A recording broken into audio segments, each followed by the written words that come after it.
राष्ट्रपति शासन क्या है? किन किन हालातों में लगता है राष्ट्रपति शासन? कितने दिनों के लिए लगाया जा सकता है राष्ट्रपति शासन? यदि पश्चिम बंगाल में राष्ट्रपति शासन लगा तो क्या क्या बदल जाएगा? इन सारे सवालों के जवाब हम आपको विस्तार से बताते हैं। नमस्कार, मैं हूं रूबी और आप देख रहे हैं जनदर्पण न्यूज। कोलकाता के आरजीकर मेडिकल कॉलेज में ट्रेनी डॉक्टर से रेप के बाद हुए मर्डर के चलते पूरे देश में आक्रोश है। इस मामले में बंगाल की ममता सरकार भी कटघरे में है। सुप्रीम कोर्ट ने खुद इस मामले में संज्ञान लेते हुए कई सवाल खड़े किए हैं। वहीं पश्चिम बंगाल में राज्यपाल ने दिल्ली में राष्ट्रपति द्रौपदी मुर्मू और उपराष्ट्रपति जगदीप धनखड़ से मुलाकात की है। इसके बाद पश्चिम बंगाल में राष्ट्रपति शासन लगाए जाने के अटकलें और तेज हो गए हैं। आखिर क्या है राष्ट्रपति शासन और किन हालातों में लगाया जाता है? राष्ट्रपति शासन तब लगाया जाता है जब राज्य सरकार को निलंबित कर दिया जाता है और केंद्र सरकार राज्यपाल के माध्यम से सीधे राज्य का प्रशासन अपने हाथों में ले लेती है। यानी राष्ट्रपति शासन लगते ही उस राज्य की पूरी प्रशासनिक व्यवस्था केंद्र के हाथों में चली जाती है। संविधान के आर्टिकल 356 के तहत किसी भी राज्य में राष्ट्रपति शासन लगाया जा सकता है।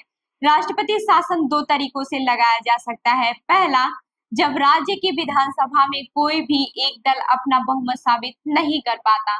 दूसरा, अगर राज्यपाल या फिर राष्ट्रपति को लगता है कि राज्य सरकार संविधान के मुताबिक सरकार नहीं चला पा रही है अथवा संविधान की मूल भावना की अनदेखी कर रही है, तो राष्ट्रपति अपनी ताकत का इस्तेमाल कर वहां राष्ट्रपति शासन लागू कर सकता है। वहीं कैबिनेट की मंजूरी के बाद भी किसी भी राज्य में राष्ट्रपति शासन लगने का फैसला लिया जा सकता है। हालांकि राष्ट्रपति शासन लगने के 2 महीने के अंदर संसद के दोनों सदनों द्वारा इसकी मंजूरी जरूरी होती है। केंद्र के पास अधिकतम 6 महीने तक किसी भी राज्य में राष्ट्रपति शासन लगाने का अधिकार होता है। अगर इसे 6 महीने से आगे बढ़ाना है तो दोनों सदनों यानी कि लोकसभा और राज्यसभा की मंजूरी जरूरी होती है।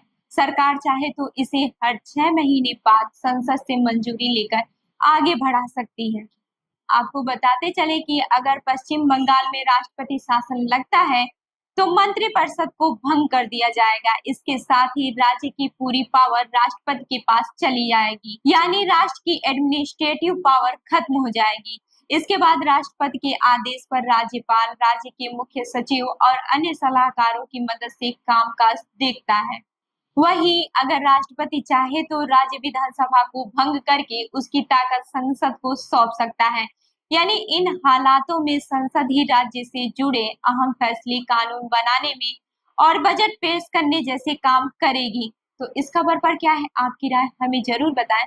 तब तक के लिए जुड़े रहिए हमारे साथ, देखते रहिए जनदर्पण न्यूज। धन्यवाद।